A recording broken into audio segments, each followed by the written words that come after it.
जैसे कि ये त्रिभुज है, ये तो आपको पता है, ये 3 भुजाओं से घेर के बनता है त्रिभुज, 4 भुजाओं से घेर करके बनता है तो चतुर्भुज हो गया, 5 से घेर करके बनता है तो पंचभुज हो गया, 6 रेखाओं से षष्ठभुज हो गया, षष्ठभुज, हेक्सागोन, इसको हेक्सागोन कहेंगे। और 7 वाली को क्या बोलते हैं? हेप्टागोन। 8 वाले को पूछ लेता है, 8 वाले को ऑक्टागोन। 9 वाले को क्या बोलते हैं? नोएन, नोगेन। और 10 वाले को क्या बोलते हैं? डेकागोन। इस तरह से इनको पूछ लेता है कि कितनी रेखाओं वालों को क्या बोला जाता है। अब इसके बाह्य कोणों का योग कितना आता है? बाह्य कोणों का योग जो होता है, हमेशा इसका क्वेश्चन पूछ लेता है, बाह्य कोण का योग, बाह्य कोण का योग कितना होता है? हमेशा 180 डिग्री होता है। सभी बाह्य कोणों का योग 180 डिग्री होता है। और बाह्य और आंतरिक कोणों का योग कितना होता है? तो ये भी 180 होता है। लेकिन अगर अंतःकोणों का योग पूछेगा, अंतःकोण का योग पूछेगा तो फॉर्मूला हम लगाएंगे। कैसे लगाते हैं? n-2 इंटू 180,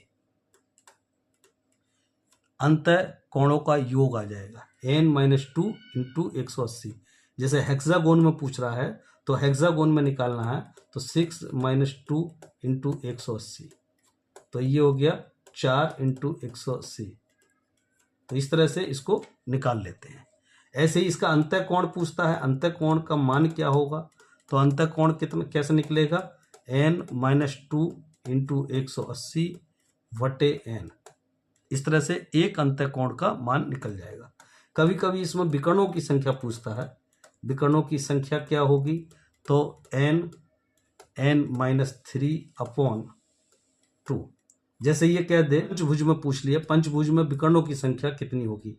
तो पंचभुज में n का मान 5 हो गया और ये 5 - 3/2, तो ये हो गया 5 इंटू ये 2/2, तो 10/2 यानी 5 होंगे। इसमें विकर्णों की संख्या 5 होगी। तो 5 कैसे होगी? 1 विकर्ण, 2 विकर्ण, 3 विकर्ण, 4 विकर्ण, 5 विकर्ण। इस तरह से 5 विकर्ण होंगे। तो विकर्णों की संख्या किसी में भी पूछ लेगा। ऐसे ऑक्टागोन में पूछ लेगा विकर्णों की संख्या बताइए, या ऑक्टागोन में अंतःकोण का मान बताइए, या अंतःकोण का योग बताइए। तो हमेशा बाह्य और अंतःकोण का योग 180 होता है और बाह्य कोणों का योग भी 180 होता है। तो इस तरह से फॉर्मूला लगा करके इस क्वेश्चन को आराम से किया जा सकता है। इसमें एक सर्कल से भी वृत्त से संबंधित ये व्यास हो गया। तो त्रिज्या पूछ लेता है। त्रिज्या क्या होती है? इसमें त्रिज्या को होती है केंद्र से पथ के बीच की दूरी। केंद्र से परिधि के किसी भी बिंदु के बीच की दूरी जो होगी वो क्या होगी? त्रिज्या होगी। जैसे ये दूरी, ये दूरी, ये दूरी, ये दूरी, ये दूरी क्या होगी? त्रिज्या होगी। अगर व्यास कहता है तो दो साइड परिधि के बीच की जो दूरी है या कह सकते हैं त्रिज्या का दुगना। यानी इधर से और इधर से दोनों साइड, केंद्र से दोनों तरफ की जो बीच का जो एरिया है, जो दूरी है, वो क्या कहलाएगा? व्यास कहलाएगा। तो ये व्यास के बारे में ज़्यादातर चाप के बारे में पूछता है, चाप आर्क के बारे में पूछता है। इसमें क्या है? परिधि के कोई से दो बिंदु के बीच का जो भाग है ये चाप होगी। परिधि पर दो बिंदु के बीच का भाग, ये क्या होगा? चाप होगी। तो फिर जीवा क्या है? जीवा चौड़ क्या है? चौड़ ये दो बिंदुओं को मिलाने वाली रेखा है।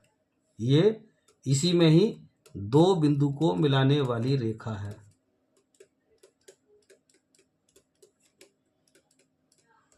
अगर दोनों बिंदु, जैसे ए बिंदु ए है, ये बिंदु बी है, तो परिधि पर जो भाग है तो वो क्या है? चाप है। और दोनों बिंदुओं को मिलाने वाली जो सीधी रेखा है वो क्या है? जीवा है। लेकिन केंद्र से होकर नहीं जानी चाहिए। सी से होकर के, केंद्र से होकर के ये नहीं जानी चाहिए। सेंटर पे जो होगी वो क्या होगी, वो होगी पूरी व्यास होगी। अगर सेंटर पे सी पे अगर खींची हुई रेखा है तो व्यास बोली जाएगी, इसके अलावा कहीं भी वो खींची हुई रेखा है तो वो जीवा बोली जाएगी। एक बोलता केंद्र पर कोण, केंद्र पर बना कोण निकलवाता है। तो ध्यान रखिएगा, केंद्र पर जो भी कोण बनेगा, केंद्र पर जो भी कोण बनेगा, अगर समान चाप है और समान जीवा है तो केंद्र पर जो कोण बनेगा वो परिधि पर बने कोण का दुगना होगा। परिधि पर बने कोण का हमेशा दुगना होगा। अगर ये थीटा है तो ये 2 थीटा होगा। एक यहाँ से भी क्वेश्चन पूछ लेता है तो इसको हम निकाल सकते हैं कैलकुलेट करके क्वेश्चन को। तो इस तरह से कई क्वेश्चन इसमें पूछे जाते हैं, छोटे छोटे क्वेश्चन होते हैं।